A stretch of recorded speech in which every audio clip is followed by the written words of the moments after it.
गुरुर्ब्रह्मा गुरुर्विष्णु गुरुर्देवो महेश्वरः गुरुः साक्षात् परं ब्रह्म तस्मै श्री गुरवे नमः। नारायण नारायण नारायण नारायण। 29 अप्रैल। आनंद रस रत्नाकर। हाथी हल जोतने के काम नहीं आता है।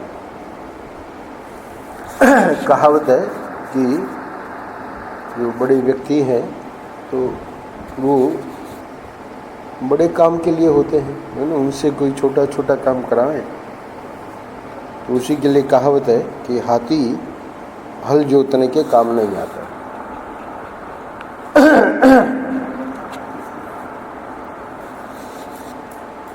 आज के पृष्ठ में ये ध्यान और ज्ञान यानी महर्षि को जो विषय दिया गया था, जिस विषय पर महर्षि के प्रवचन बम्बई में हुए, ध्यान और ज्ञान, तो उसी प्रवचन की श्रृंखला में ये बात जो आज हम अभी पढ़ेंगे, ये महर्षि ने सुनाई थी। इसमें जो संदेश है वो अंतिम पंक्ति में है। क्रम क्रम से सोपान पर न चढ़ने के कारण दोषों की निवृत्ति नहीं हो पाती है। इसलिए आप अपने अपने जीवन की परीक्षा करके देख लो। श्रोता लोग बैठे हैं, कई वर्षों से सत्संग कर रहे हैं। बहुत से ऐसे श्रोता है कि 25, 30 साल से सत्संग कर रहे हैं। तो अगर वो शिकायत करें कि हमारे दोषों की अभी निवृत्ति नहीं हुई है, काम है, क्रोध है, लोभ है, मोह है, मद है, मात्सर्य है, राग है, द्वेष है, ये सब जो दोष हैं, तो अगर वो ऐसा अनुभव करता है कि इन दोषों की निवृत्ति नहीं हुई है, तो महर्षि कह रहे हैं कि क्रम क्रम से सोपान पर न चढ़ने के कारण दोषों की निवृत्ति नहीं हो पाती। भाई स्कूल में जाएंगे तो पहले प्राइमरी में, फिर मिडिल में, है ना, फिर उसके आगे मिडिल से पास होके सेकेंडरी में भी पास हो गए, कॉलेज में, तो क्रम क्रम से जाना पड़ेगा ना। सीधे कॉलेज में कैसे जाएंगे? कॉलेज में सीधे नहीं जा सकते। तो ऐसे ही यहाँ पर भी महात्मा लोग बताते हैं कि क्रम है साधना में। पहले धर्म निष्ठा है, फिर भक्ति निष्ठा है, फिर योग निष्ठा है, फिर वेदांत विचार है। तो क्रम क्रम से सोपान पर न चढ़ने के कारण दोषों की निवृत्ति नहीं हो पाती। क्रम क्रम से चढ़ते या क्रम क्रम से चढ़े होते तो जब धर्म जीवन में वर्णाश्रम धर्म, सामान्य धर्म, यम नियम आदि, तो इन सब चीज़ों के कारण वो जो दोष हैं जिनको हम देख रहे हैं कि भाई निवृत्त नहीं हुए, तो वो हो जाते। भक्ति से क्या दोष निवृत्त होते, धर्म से क्या दोष निवृत्त होते, योग से क्या दोष निवृत्त होते, ये सब बताएंगे। तो इसलिए आप अपने अपने जीवन की परीक्षा करके देख लो। जितने श्रोता हैं उनको स्पष्ट कह रहे हैं कि भाई अगर ये अनुभव में आ रहा है कि दोष निवृत्त नहीं हुए, तो जब जीवन की परीक्षा करोगे तो देखोगे कि भाई ये गलती तो हमने करी है। क्रम क्रम से हम नहीं सत्संग में आते हैं, सुनते हैं वेदांत, तो वेदांत सुनने से पता लगता है कि भाई ये तो सुनने से ही काम हो जाएगा, इसमें करना कराना कुछ है ही नहीं। तो वो वेदांत तो हाथी है, हाथी से हल नहीं जुताया जाता। हाथी से ये जो छोटे छोटे जीवन में दोष हैं वो वेदांत से निवृत्त नहीं होंगे। वेदांत क्या है? ज्ञान है। तो वेदांत तो अज्ञान को निवृत्त करेगा। तो इसी बात को महर्षि आज बताने जा रहे हैं। महात्मा गांधी से किसी ने कहा कि फर्स्ट क्लास में बैठो, तो बोले कि जिसमें गरीब नहीं बैठ सकते उस क्लास में हम नहीं बैठेंगे। गरीबों के साथ बैठने में हमको आनंद है। हम तो थर्ड क्लास में बैठेंगे। तो वे यानी गांधी जी अपने को जनता के साथ मिलाकर चलना चाहते हैं। ये हो गया दृष्टांत। तो दृष्टांत में क्या है कि जितने महापुरुष हैं वो अपने को जनता से मिलाकर चलना चाहते हैं। दाष्टान्त में क्या है? दाष्टान्त में अध्यात्म में व्यक्ति दृष्टांत दे के बता रहे हैं, अध्यात्म में भी दृष्टांत दे के बता रहे हैं। अब एक सेठ है, उसने कहा कि हम प्रेम कुटीर में सत्संग करने के लिए आवे। यानी हम इतने बड़े सेठ है ना, करोड़पति अरबपति, हम प्रेम कुटीर में सत्संग करने के लिए आवे। यानी महाराज श्री जहाँ प्रवचन करते थे उस हॉल का नाम था प्रेम कुटीर, बम्बई में। तो मानो कि वो सेठ कहता है ना कि हम वहाँ आवे, क्यों आप क्यों नहीं आओगे? राम राम राम राम राम। वहाँ सबके साथ नीचे बैठना पड़ता है। भाई हम हैं इतने बड़े आदमी और वहाँ कुर्सियों का भी इंतजाम नहीं है ना प्रेम कुटीर में। तो पहली बात तो है कि सबके साथ नीचे बैठना पड़ता है। दूसरी बात क्या है? सबकी सांस अपनी सांस से मिलती है। सेठ कह रहा है ना, अरे भाई सब दरिद्री और सब लोग आते हैं सत्संग में और उनके साथ जब बैठेंगे तो उनकी सांस हमारी सांस में मिलेगी। तो हाँ, फिर स्वामी जी आप क्या करो हमारे लिए। और स्वामी जी को कह रहा है, क्या कह रहा है? आप कभी कभी हमारे घर पधारा कीजिए। हम क्यों पधारें तुम्हारे घर में? बोले हमारी बड़ी रुचि है सत्संग में। तो ये तो हो गई सेठ की बात। देखिए पहले गांधी जी की बात सुनाई। गांधी जी को कहा कि फर्स्ट क्लास में बैठो, तो बोले कि नहीं, जिसमें गरीब नहीं बैठ सकते उस क्लास में हम नहीं बैठेंगे, है ना। तो ये तो जनता के साथ मिलाकर अपने को चलना चाहते हैं। और ये क्या है सेठ? ये कहता है कि आप हमारे घर आइए, हमारी बड़ी रुचि है सत्संग में। अब महाराज जी कह रहे हैं कि देखो, रुचि हो तो तकलीफ न उठावे, ऐसा कैसे होगा? भाई जिसकी जिसमें रुचि है तो उसके लिए तो जो भी आवश्यक है वो कार्य करेगा। लोगों की रुचि है बिहारी जी का दर्शन करने की। अब महाराज पता लगा कि वहाँ तो आज रविवार है और भयंकर भीड़ है ना। तो वो रुचि वाला वो तकलीफ उठाकर भी उस भीड़ में भी बिहारी जी के दर्शन करने जावेगा। तो इसलिए परम पूज्य महाराज जी कह रहे हैं कि अगर इस सेठ की रुचि है सत्संग में और कह रहा है कि आप हमारे घर में पधारो, तो ये तो गलत बात है। रुचि हो तो तकलीफ न उठावे, ऐसा कैसे होगा? अरे भाई नीचे बैठना हो नीचे बैठे, सबके साथ बैठना हो सबके साथ बैठे, है ना। तो कई साधकों को अपनी श्रेष्ठता का अभिमान होता है। अब परम पूज्य महाराज जी को बताना क्या है, ये ऊपर की दो बातें गांधी जी की और सेठ की बात बता के इसका लबो लबाब क्या है कि ये जो साधन भजन करने वाले हैं इनमें बहुत से ऐसे साधक होते हैं, जैसे ये सेठ है, तो इसको क्या है, अपनी श्रेष्ठता का अभिमान है। अच्छा चलो, सेठ को श्रेष्ठता का अभिमान अपने पैसे को लेकर है, पर साधक को क्या अभिमान होता है? हमारा अंतःकरण अधिक शुद्ध है, हमारी समझ बहुत ज़्यादा है। तो अब भले वो सेठ हो और उसको पैसे का अभिमान हो, और चाहे साधक हो और उसको अपनी समझ का और अपने अंतःकरण की शुद्धि का कि हम ज़्यादा पवित्र हैं, दोनों गलत हैं। क्यों? यह जो अभिमानग्रस्त होकर के साधारण साधनों का परित्याग करते हैं, वे असल में अभिमान से ग्रस्त होने के कारण साधन क्षेत्र के उत्तम अधिकारी ही नहीं हैं। यहाँ रुक जाइए। परम पूज्य महाराज कह रहे हैं, अब वो जो साधक है वो क्या कह रहा है? हमारी समझ बहुत ज़्यादा है, यानी हम तो वेदांत का सत्संग करेंगे, हमको ये जप और ये कीर्तन और ये माला और ये पूजा है ना, इसमें हमारी रुचि नहीं है। तो क्या होगा कि ये जो अभिमानग्रस्त होकर के साधारण साधनों का परित्याग करते हैं।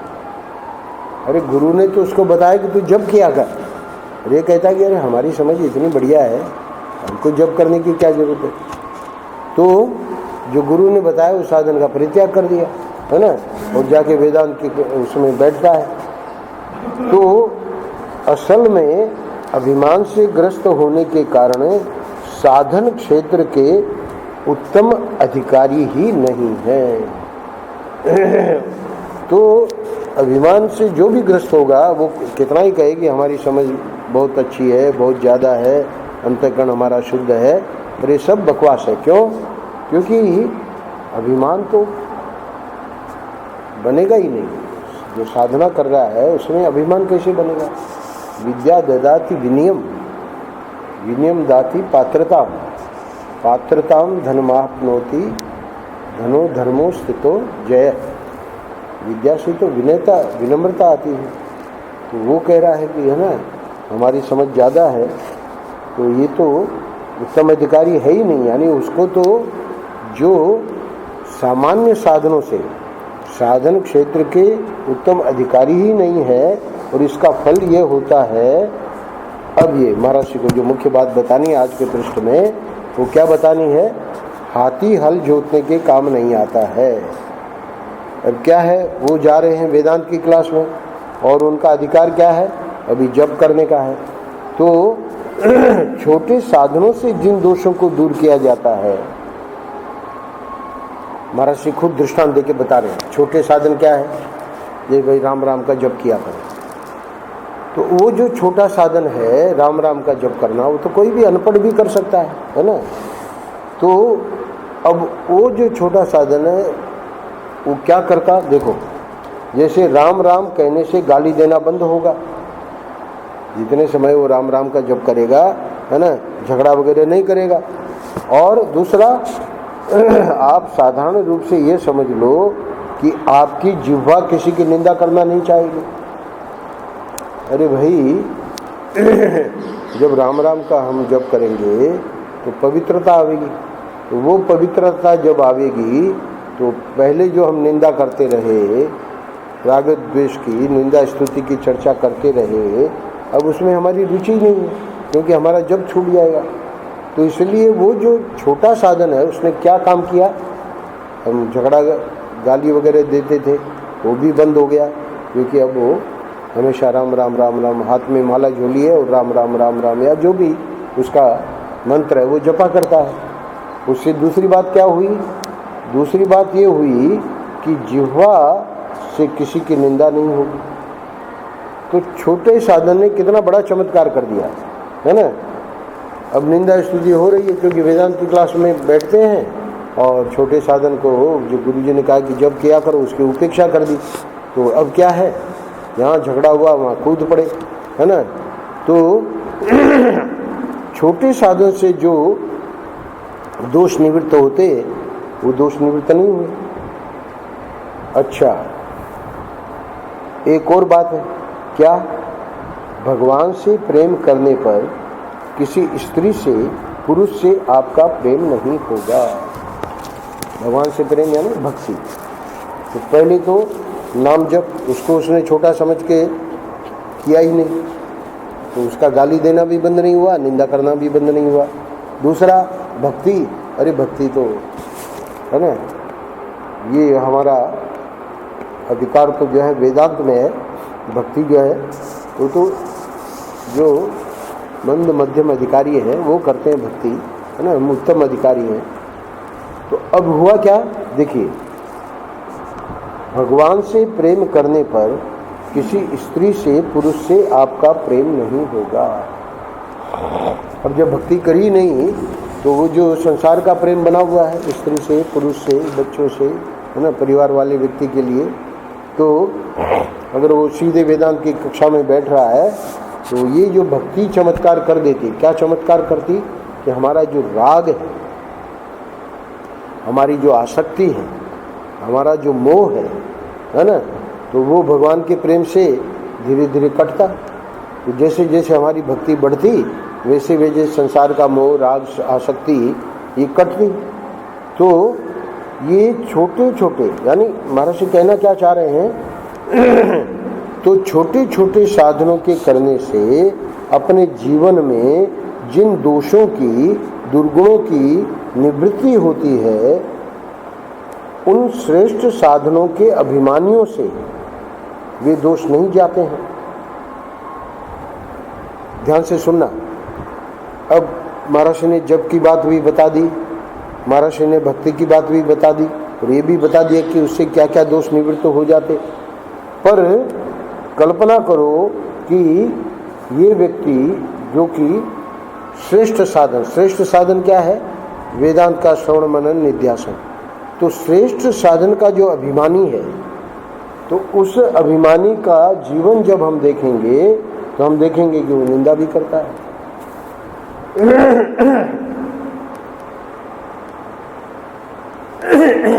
हम यहाँ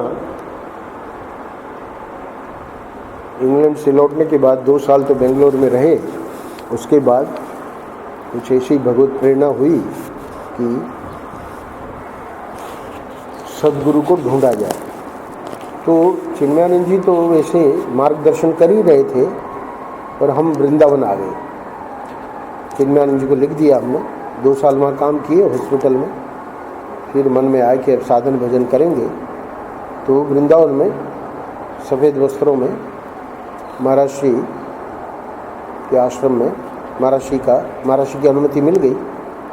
तो उस 6 महीने के समय में संबंध तो हमने बनाए रखा चिन्मयानंद जी से, क्योंकि उन्हीं को हम जानते थे। महर्षि का नाम सुना था और वृंदावन जाने का मन था, तो किसी ने बताया कि भाई महर्षि वेदांत के बहुत बड़े महापुरुष हैं। तो आश्रम में रुक तो गए, पर महर्षि का जो सत्संग सुना उसका लाभ इतना ज़बरदस्त हुआ कि महर्षि बार बार अपने प्रवचन में निंदा स्तुति की चर्चा नहीं करनी चाहिए, साधना करने वाले को निंदा स्तुति की चर्चा नहीं करनी चाहिए, राग द्वेष हमारे जीवन में नहीं होने चाहिए। इसका इतनी बार वो सुनने से एक संस्कार बना। और उनको 6 महीने रहना था, फिर वापस वहाँ चले गए अपना चिन्मय मिशन में। तो इस बार वहाँ हॉस्पिटल में नहीं गए, इस बार वहाँ सिद्धबाड़ी में गिरीशानंद जी ने वहाँ कथा भी की है। सिद्धबाड़ी में चिन्मय मिशन का आश्रम है हिमाचल प्रदेश में। तो वहाँ चिन्मयानंद जी को हमने पत्र लिखा कि ऐसे 6 महीने हम यहाँ हैं वृंदावन में। तो चिन्मयानंद जी ने लिखा कि ठीक है, यहाँ हिमाचल में हम हिंदी में यानी आचार्य पढ़ाएंगे वेदांत वगैरह, तो तुम आ जाना। तो हम वहाँ पहुँच गए। अब वो जो संस्कार था महर्षि का, जो प्रवचन में कई बार सुना कि निंदा स्तुति नहीं करनी चाहिए, तो हुआ क्या कि एक बार वो स्वयं जो हमको पढ़ाते थे आचार्य, वो खुद ही निंदा स्तुति में लगे हुए थे। अब हमने सोचा कि कहाँ तो महर्षि और महर्षि के शिष्य ने कहा भी कि आप क्यों जा रहे हैं वहाँ, आप सेवा में रहिए हमारे साथ महर्षि की सेवा में। अब हम तो वहाँ पहुँच गए क्योंकि लिख दिया था कि हम आएंगे। तो इनको तो हमने कह दिया कि वहाँ का हो जाए, उसके बाद हम लौट आएंगे। तो खैर मुझे बताना ये है कि जब हमने देखा कि हमको जो पढ़ा रहा है, जो आचार्य है, वो ही निंदा स्तुति कर रहा है, तो ये हमको क्या सिखाएगा। तो ये महर्षि यहाँ क्या कह रहे हैं? ये कह रहे हैं कि श्रेष्ठ साधनों के अभिमानियों से वे दोष नहीं जाते हैं। वो वेदांत के आचार्य हैं, वेदांत पढ़ाते हैं, है ना। और ऐसा थोड़ी है कि उनके जीवन से वो दोष चला गया, खुद ही निंदा स्तुति में लगे हुए। ऊपर क्या कहा? ऊपर कहा कि जो राम राम करने वाला है उसकी जीवा से किसी की निंदा नहीं होगी, क्योंकि उसको समय ही नहीं है, नाम जब उसका छूट जाएगा। तो जो छोटे साधन से दोष निवृत्त हो जाता, वो साधना तो हमने करी नहीं। उन आचार्य की बात नहीं है, बात अपनी है कि हमने अपनी साधना में क्रम से आगे जो अंत में वाक्य मैंने शुरू में पढ़ के सुनाया, अगर वो क्रम क्रम से साधना नहीं है तो गड़बड़ रहेगी। उसी बात को आज के पृष्ठ में समझा रहे।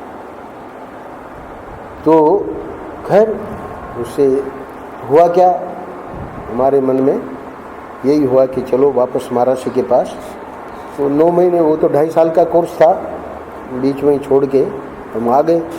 क्यों आ गए? क्योंकि वो महाराज की सेवा में जो थे महापुरुष, अब तो उनका शरीर नहीं रहा, उन्होंने कहा था कि भाई तुम क्यों जा रहे हो, तुम हमारे साथ रहो सेवा में।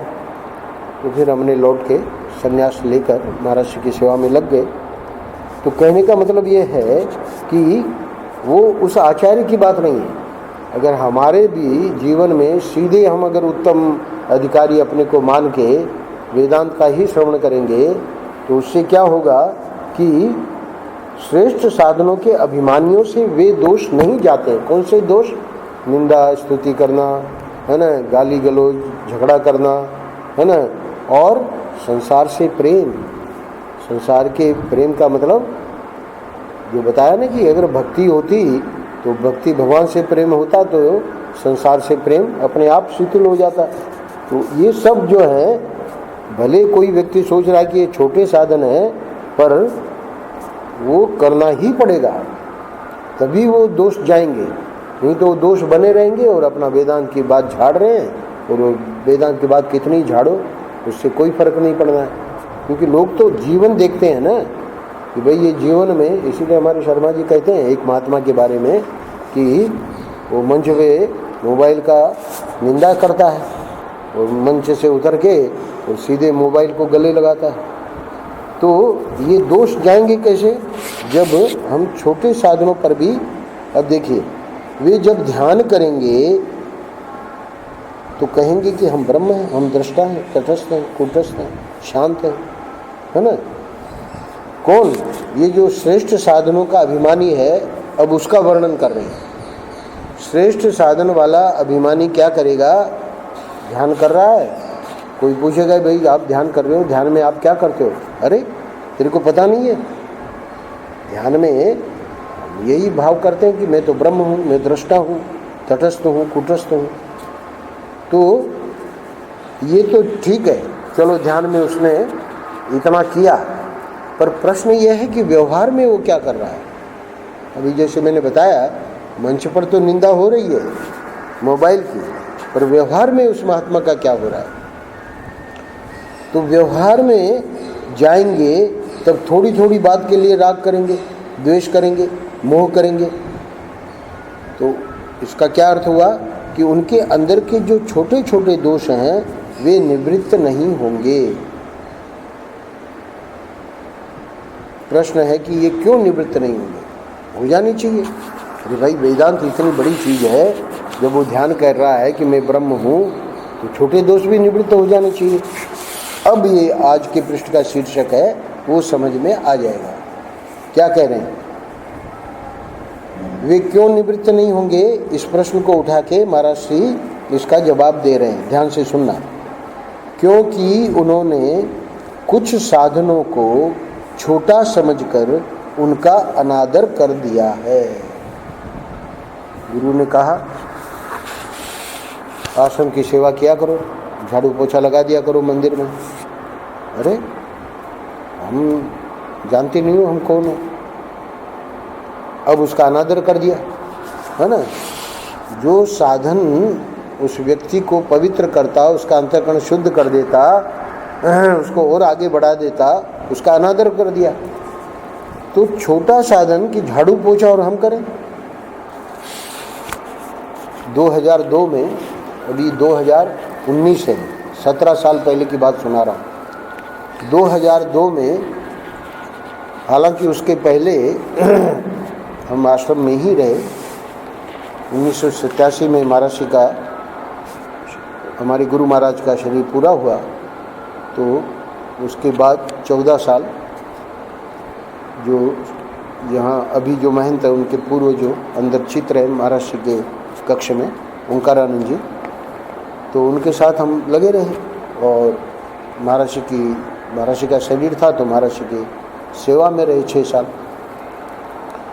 तो समझ लो कि वहाँ से बेंगलोर से आके करीब करीब 20 साल यहीं थे हम, 2002 तक। 2002 शिवरात्रि पे हम यहाँ से गए। मन में क्या था कि गुरु महाराज ने जब 1987 में लीला सम्मरण करी, उसके पहले कुछ संकेत किया। तो हालांकि वो संकेत जो किया वो हम तुरंत तो नहीं कर पाए, 14 साल लग गए, पर वो उनकी कृपा से वो बात बनी।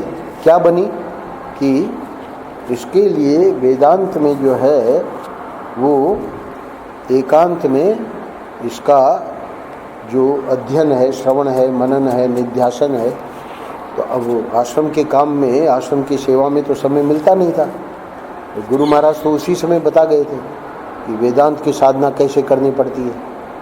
तो 2002 में जब गए हम, तो ये मन में विचार हुआ कि भाई अगर लोगों को, आश्रम वालों को पता लगेगा कि हम कहाँ हैं तो कहेंगे कि भाई आ जाओ, वापस आ जाओ। क्यों आ जाओ? क्योंकि आश्रम में सब देख रहे थे व्यवस्था वगैरह का काम वगैरह। तो हमने सोचा कि अज्ञातवास यानी किसी को पता न लगे। तो अज्ञातवास में यानी ऐसे स्थान में चले गए, है ना, तो लोग तो ढूंढने वाले तो ढूंढ ही लेंगे, पर महाराज की कृपा से वो महाराष्ट्र में जहाँ पर हम थे, हालांकि वो 1 साल का अज्ञातवास किया, उसमें कई स्थान पर गए और यहाँ इन लोगों ने ढूंढने का भी प्रयत्न किया, पर महाराज की ऐसी कृपा रही कि वो नहीं ढूंढ पाए कि स्वामी जी कहाँ हैं। तो वहाँ कोई छिपने वाली बात नहीं थी। बात इतनी थी कि हम जिसमें जो साधना करना चाह रहे हैं, है ना, अगर पता लग जाएगा आश्रम वालों को तो वापस कहेंगे कि भाई आप आ जाओ वृंदावन। तो वो मैं सुना रहा हूँ कि उस 1 साल के अज्ञातवास में 3 महीना हम महाराष्ट्र में, ये जो हमारे दत्ता उद्धव जी आए, वो जिनको गुरु मानते हैं उनका नाम है ब्रह्म चैतन्य, उनका नाम था, है ना। तो ब्रह्म चैतन्य महाराज आज से करीब 125 साल पहले उस महाराष्ट्र में जिस जगह पे हम गए, वो 3 महीना वहाँ रहे उनके आश्रम में। तो वहाँ का नियम है कि कोई भी वहाँ चला जाए, उसको 2 दिन या 3 दिन के लिए कोई भी यात्री आश्रम में स्थान दे देंगे और अपना फिर दर्शन वर्शन करो और अपना जाओ। तो हमने तो वहाँ ट्रस्टियों से बात, मतलब किसी के जरिए करवा दी थी कि हम वहाँ 3 महीना रुकना चाहेंगे, पर हुआ क्या कि वो ट्रस्टी वाली बात बनी नहीं। जो वहाँ के मैनेजर थे, तो उस मैनेजर ने हमको देखा, बोले 3 दिन रह लो और जाओ। अरे हमने कहा कि भाई हम तो 3 महीने के लिए आए हैं। तो बोले यहाँ 3 महीना वगैरह कुछ नहीं, तुम करोगे क्या यहाँ 3 महीना रह के? अरे हमने कहा कि तुम जो बताओगे हम करेंगे, सेवा करेंगे, और क्या है। हमको लगा कि यही तो ये चाह रहा है कि भाई स्वामी जी यहाँ क्या करेंगे। अरे बोले स्वामी जी काहे की सेवा करेंगे, वो तो ध्यानवान करते हैं। अरे हमने कहा कि जो भी सेवा बताओ। बोले नहीं, कोई तुम 3 दिन रह लो और जाओ। तो हमने सोचा कोई बात नहीं, अब ट्रस्टियों को पता तो है ही है, तो पहले 3 दिन रह लेते हैं, फिर उनसे संपर्क स्थापित करके बताएंगे कि भाई इस मैनेजर को बताओ हम 3 महीने के लिए आए। तो ठीक है, उसको मैनेजर को पता लग गया। हमने ये नियम बना रखा था कि 1 साल के अज्ञातवास में किसी को हम अपना परिचय नहीं देंगे कि हम कौन थे, क्या थे, है ना। तो वहाँ पर भी हमने किसी को बताया नहीं। तो वो जो मैनेजर था, अब ट्रस्टी से पता लग गया कि इनको रहना है 3 महीने, तो आया हमारे पास, बोले क्या सेवा करोगे। बोले, हमने बताया, अब पूछा कि आप बताओ हमको। तो 17 साल पहले की बात सुना रहा हूँ। उसने कहा कि परोस दिया करो। तो हमारे कमर में थोड़ा, इंग्लैंड में थे तभी दर्द हो गया था, तो उनको पता है कि परोसने में, झुकने में वापस वो दर्द हो जाएगा। तो हमने कहा ये परोसने वाली सेवा छोड़ के तो दूसरी सेवा उसने दी कि वो जो समाधि मंदिर है वहाँ अपना झाड़ू वगैरह लगा दिया करो। तो हमने कहा ठीक है। क्योंकि उसमें थोड़ा खड़े खड़े भी झाड़ू लगा सकते हैं, उसमें झुकना ज़्यादा जरूरी नहीं है। तो कहने का मतलब अगर छोटे साधन को व्यक्ति सोचेगा कि ये झाड़ू पोछा हम क्यों करें, है ना। हम तो पहले डॉक्टर थे और उसके बाद आश्रम के, है ना, स्वामी ओंकारानंद जी के साथ हमारा इस प्रकार का इतना बड़ा, तो ये सब नहीं। यहाँ महाराज जी कहना क्या चाह रहे हैं कि साधनों को छोटा समझकर उनका अनादर जिसने कर दिया है तो उस अनादर का फल उनको भोगना पड़ता है। अनादर का फल क्या है? जिंदगी भर उनको दुख भोगना पड़ेगा। बड़ी अद्भुत बात है। जिंदगी भर दुख का मतलब है जिंदगी भर गाली गलौज, जिंदगी भर लड़ाई झगड़ा, जिंदगी भर, है ना, निंदा स्तुति। तो ये सब क्या है? ये सब दुख के कारण है। तो ये जो बड़े साधन हैं वे छोटे साधनों के लिए जो निवर्त्य हैं उन दोषों को निवृत्त नहीं करते। क्या मतलब हुआ? छोटा साधन जो राम का जब बताया, राम नाम का, तो उसने क्या किया? उसने गाली और झगड़ा सब बंद करवा दिया, उसने निंदा स्तुति बंद करवा दी। तो छोटे साधन से जो निवर्त्य हैं यानी जो हट जाता है वो बड़ा साधन नहीं कर पाएगा। ये बड़ा साधन तो बस हो मैं ब्रह्म हूँ, है ना, ये जान लो, और जान के और तुम उसको मुक्त हो। तो उससे ये नहीं बनेगा। बड़े साधन से, ये जो बड़े साधन है वे छोटे साधनों के लिए जो निवर्त्य हैं उन दोषों को निवृत्त नहीं करते हैं। इसलिए आज का शीर्षक है हाथी हल जोतने के काम नहीं आता है। कौन काम आता है? बैल। ज्ञान केवल अज्ञान को निवृत्त करता है। अब बड़ा साधन लेके बैठ गए तो वो तो अज्ञान को निवृत्त करेगा, पर अज्ञान निवृत्त होगा ही नहीं। क्यों नहीं होगा? क्योंकि पहले अंतःकरण ही शुद्ध नहीं है। अज्ञान को निवृत्त करने के लिए सबसे पहली ही शर्त है कि अंतःकरण शुद्ध होना चाहिए। और अंतःकरण शुद्ध कैसे होगा? जप से होगा, सेवा से होगा। योग, चलो ज्ञान की बात छोड़ो, ज्ञान तो बहुत ऊंची चीज़ है, योग तो उससे तो काम बन जाएगा। बोले नहीं, योग से भी छोटे छोटे दोष निवृत्त नहीं होंगे। योग क्या करेगा? केवल विक्षेप को निवृत्त करता है। यानी मन जो हमारा चंचल है, तो योग में समाधि लग जाती है तो मन जो है शांत हो जाता है। तो मन की चंचलता को तो योग दूर कर सकता है, पर ये गाली गलौज देना और ये जो जितनी मतलब काम क्रोध लोभ मोह मद मात्सर्य, ये जो विकार हैं, ये जो दोष हैं, उनको हटाने के लिए बोले कि भक्ति, तो भक्ति भी दोष को दूर करती है। क्या महाराज ने कहा कि प्रेम करोगे तो ये आसक्ति और ये जो राग है वो हटेगा। पर भक्ति केवल वासना को निवृत्त करती है। वासना का मतलब ये जो हमारा ये आसक्ति है उसको हटाएगी। तो सबसे महत्वपूर्ण क्या है? दुष्चरित्रता निवृत्त होनी चाहिए। तो धर्म जो है वर्णाश्रम धर्म, तो वर्णाश्रम धर्म सनातन धर्म का नींव है। तुम किस वर्ण के हो? तुम ब्राह्मण हो, ब्राह्मण हो के शराब पी रहे हो, ब्राह्मण हो के गाली गलौज करते हो, ब्राह्मण हो के झूठी गवाही देते हो, है ना। यानी वर्णाश्रम धर्म पे इतना जोर था। क्षत्रिय हो, है ना, क्षत्रिय हो के डरपोक। कौन? हमारे शुभम, हाँ शुभम ही शायद ढूंढने गया कि हमारे सत्येंद्र जी कहाँ छिप गए। तो ऐसे थोड़ी भाई, क्षत्रिय जो बहादुर होता है, पुलिस आ गई तो क्या हो गया, है ना। तो ये वर्णाश्रम धर्म जो था वो बहुत गजब का था। तो धर्म जो है वो क्या करता है कि हमारा चरित्र यानी हमारा जो व्यवहार है, तो चरित्र में हमारा कैरेक्टर भी, तो उसको दुष्चरित्रता को निवृत्त करता है। यानी सदाचार जीवन में आवेगा। तो अगर आप दुष्चरित्रता का परित्याग न करें, केवल वासना के परित्याग का अभ्यास करें, है ना, धर्म जो कि बहुत सारी चीज़ें हमारी जीवन में जो गलत हैं उसको हटा देता, उसको तो हमने जीवन में अपनाया ही नहीं और हमने सीधे भक्ति करना शुरू कर दिया। तो उससे क्या होगा कि वो दुष्चरित्रता बनी रहेगी। भक्त तो है पर वो भक्त क्या है? कि वो बहुत गलत गलत काम कर रहा है। तो केवल वासना के परित्याग का अभ्यास करें तो ऐसे कहने लगेंगे, क्या कहने लगेंगे? देखो ये सब गलत है, हम तो निर्वासन है, दुष्चरित्रता है तो रहने दो, ये तो छोटे स्तर में है। यानी वो क्या कह रहा है कि हमको हमारा अंतःकरण इतना शुद्ध हो गया है, अब हमारे में कोई वासना नहीं है। अच्छा, और वासना क्या नहीं है?